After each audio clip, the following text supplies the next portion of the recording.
You're sitting across from someone who just hurt you. They're talking, explaining, maybe even apologizing, and you're right there, present, eyes open, but completely unreachable. Not because you don't care, not because you have nothing to say. You have everything to say. It's all right there, sitting just below the surface like something heavy behind glass. But the words won't come. And the more they push, just talk to me, say something. Why are you being like this? The deeper the silence goes. And afterward, they'll call you cold, shut off, emotionally unavailable. And here's the part that really cuts. Part of you will wonder if they're right. They're not. What I'm about to tell you today might be the most clarifying thing you've heard about yourself in a long time. Because what happens inside you when you're hurt isn't coldness, it isn't a choice, and it is absolutely not a character flaw. It's actually one of the most complex self-protective emotional responses the human nervous system is capable of producing. Stay with me because this is going to change how you see yourself. Here's what people assume when you go quiet. They think it's strategic, that you've run a calculation, weighed your options, decided to withdraw, and chosen silence as a weapon. That while they're standing there confused and hurt, you're somewhere else playing emotional chess. But if you actually lived this experience, you know how completely backwards that is. Going quiet isn't a plan, it isn't intentional. It just happens, like a door swinging shut on its own, and you're standing on the inside of it just as surprised as everyone else, watching the words you needed refuse to come. So the question worth asking, the one nobody thinks to ask, is why? There's a region of the brain called Broca's area. Its job is to convert emotion into language, to take what you feel and build it into something someone else can understand.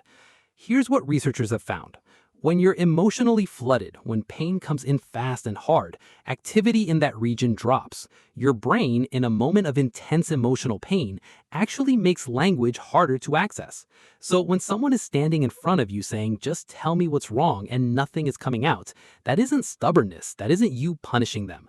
That is your brain deciding that keeping you together right now matters more than producing a sentence.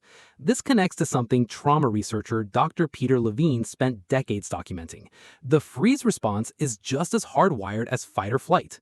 When emotional pain is too large to process in real time, the nervous system pulls an emergency brake, not to shut other people out, to hold you in. You're not shutting people out, you're holding yourself together. And there is a massive difference between those two things, even if nobody around you can see it. But here's the thing, you weren't born silent. Nobody is. Babies scream, toddlers cry on grocery store floors without any thought about whether it's appropriate. Children express pain loudly and openly and without shame until something teaches them that it isn't safe to. At some point, something taught you. Maybe it was a home where emotions were treated like inconveniences, where you cried and got told to stop being so sensitive, where anger meant punishment and sadness made the adults around you uncomfortable. Maybe you opened up to someone you completely trusted and they laughed or minimized it or used it against you later when they needed ammunition. Maybe the one time you showed someone exactly how much they'd hurt you, they turned your pain into the problem.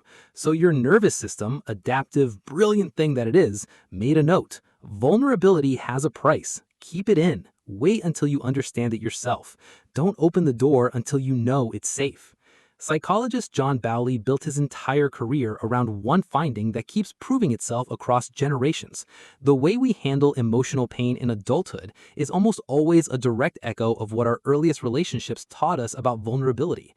When closeness led to pain, the nervous system files that, and it pulls it out decades later in completely different rooms with completely different people, because the lesson was never about those specific people, it was about survival. Your silence is not a personality defect. It's a strategy your younger self built to keep you safe. And it worked. You're here. Now here's the part that almost nobody sees. While the outside world reads stillness, your inner world is anything but still. While everyone else is reacting, you are processing. Deeply, rapidly, with a level of thoroughness that most people never apply to their emotional lives. Think about what's actually going through your mind in those silent moments. Did I contribute to this? Have I felt this before? Not just today, but years ago in a different room. What is this actually about underneath the surface? What do I want to happen next? If I speak right now, will what comes out be the truth or just the pain talking? Researchers studying people who process emotions inwardly found something striking. The brain regions connected to self-reflection, memory, and thinking through future outcomes are significantly more active during these quiet episodes, not less. Your silence is not empty. It is one of the most mentally occupied states a person can be in. You're not avoiding the problem. You are stress testing every angle of it before you let a single word out, because you've learned, possibly the hard way, that speaking before you truly understand what you feel carries real risk for you, for the other person, for the relationship itself. Still water runs deep. You know this better than anyone. Here's something about your silence that almost nobody names. Part of it is protection, not just for yourself, for the people you love. If you're honest, you already know this is true. You go quiet partly because you know what lives at the bottom of your silence when the pain is fresh. You know that if you open your mouth before you've processed it, what comes out won't be a conversation. It'll be something that can't be taken back, something that does more damage than the original hurt ever could. So you wait, not to punish, not to manipulate, because you care enough about the relationship to not blow it apart in a moment of unfiltered pain. Psychologists call this operating within your window of tolerance, the emotional zone where real communication is actually possible. Outside that window, flooded and raw, no one can hear clearly, nothing productive gets said. You already knew this intuitively without the name. Your silence, as uncomfortable as it makes other people, is often the most caring thing you know how to do. And here's the painful irony that stings the most. The thing that would actually help you open up, the one thing that would bring the words back, is almost always the exact opposite of what you get. People push, they follow, they demand. You can't just shut me out. This is so unfair. Just talk to me. And every single time that happens, it confirms the belief your younger self already carried. Your way of processing isn't valid. Your emotions are only acceptable if they're immediate, verbal, and available on everyone else's timeline. What you actually need, and this might be the hardest thing to ask for, is patience without pressure. Someone who can sit in the discomfort of your silence without making it mean something about themselves. Someone who trusts that you'll come back. The people who are actually meant to stay in your life will learn that. Now here's the part most conversations about this leave out. Understanding yourself matters, but at some point, the silence needs a bridge. Not because your way of processing is wrong, but because the people who love you cannot read your mind, and staying unreachable, even for good reasons, has a cost. So here are 3 small, low-pressure ways to start. 1. The one-sentence signal. You don't have to explain everything when you're in it, but you can say one sentence. I'm not shutting you out. I just need time to find the right words. That's it. That one sentence tells the person in front of you that the silence isn't abandonment. It buys you the space you actually need without leaving them completely in the dark. 2. Write before you speak. When words won't come verbally, give them a different exit. Write not to send, just to get them out of your body and onto a page where you can actually look at them. People who process inwardly almost universally find that writing bypasses the emotional flood. The words come when there's no one watching, no pressure to perform, no risk of being misunderstood in real time. 3. Give it a shape. Instead of an open-ended disappearance, try, give me an hour. I'll come back and we'll talk. And then actually come back. This teaches the people in your life that your silence has edges. It isn't infinite, it isn't permanent. It gives you a defined space to process instead of a shapeless retreat. And it keeps trust intact on both sides. None of these require you to become someone who processes out loud. They just build a small, visible thread between your inner world and the people waiting on the other side of it. When you put all of this together, something important becomes clear.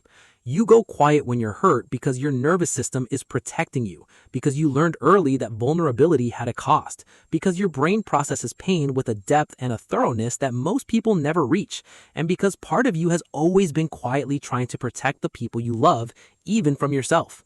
You're not cold, you're not broken, you're not difficult or distant or emotionally unavailable. You are someone who feels things deeply and completely and takes the time to understand them before they become words.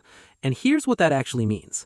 Because you don't speak until you're truly ready, when the words finally come, they carry everything. You've turned them over 100 times. You've checked them for accuracy, for fairness, for truth. You don't say things you don't mean. You don't throw accusations just to watch them land. When you finally tell someone how you feel, it isn't a reaction, it's a conclusion. In a world where people say everything immediately and mean maybe half of it, you say less and mean all of it. That is not emotional unavailability. That is emotional integrity. And there is a difference. The right people will learn to sit in your silence without fear. They'll understand that your stillness isn't distance, it's presence, the deepest, most considered kind. And one day, maybe not today, maybe not soon, you'll find it a little easier to let someone in before you figured everything out. Not because your silence was wrong, but because you finally feel safe enough to not need it quite so much. That's not a flaw you're fixing. That's healing. And the fact that you're here trying to understand yourself, it's already happening.